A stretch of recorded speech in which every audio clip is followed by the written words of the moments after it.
But the issue, okay, you look at the pollen and, it ends up on the cars, it ends up on the windows, it ends up on the lawn furniture, but it also ends up in your nose and it ends up in your lungs. And what happens is these little teeny tiny living particles, they'll end up stimulating your immune system to kick out, this degranulation of mast cells, resulting in histamine release. But there's far more to it than that.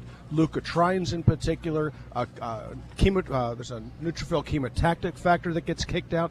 There are lots of different modulators and mediators of inflammation. And so when you go ahead and you focus on the one thing that you heard about when you were in grade school, which are antihistamines, you're hitting the smallest, perhaps the least significant portion of the whole cascade. So, what do? Well, the first thing you want to do is to avoid these allergens. It makes sense. If something's going to bother you, stay out of the way.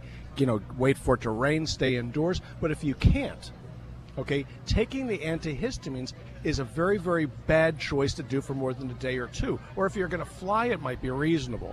But if you're going to live on these things, you're out of luck, because your body develops something called tachyphylaxis to these things. It adjusts to the chemical, it adjusts to the antihistamine, and then adapts to it. So what happens in the event that you don't take it is the histamine release gets worse. It actually makes things, it doubles it down. It's not a good way to go. Not only are they antihistaminic, but they're anticholinergic, so they dry you out.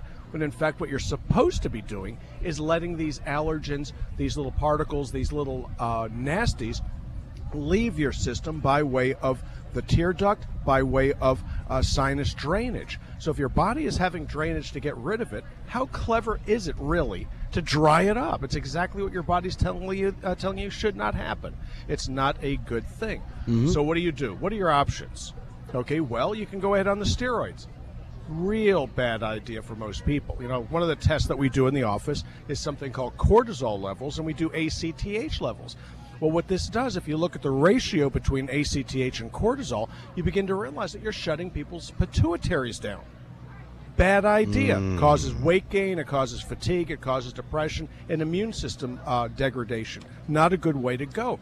When you measure these things as routinely as we do, you begin to realize how bad this is. So when you're out there taking these inhalers, if you do it on a regular basis, you need to have your cortisol and ACTH checked. If you don't, you're going to be in for a real bad surprise. Kind of an interesting issue. So what do I have my patients do? Typically we go for those things that don't cause tachyphylaxis and those things that don't cause the body to push itself in the wrong direction. So I'll use glucosamine sulfate. Glucosamine sulfate is an anti-inflammatory. Works beautifully for this sort of thing. MSM, that's methyl sulfonyl-methane.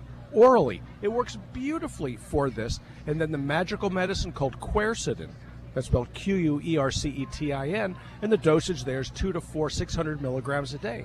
And what that does is it blocks the mast cell degranulation. It's not an antihistamine at all. It just simply prevents the degranulation from occurring at all. And then guess what? You start doing better. It actually works very, very nicely.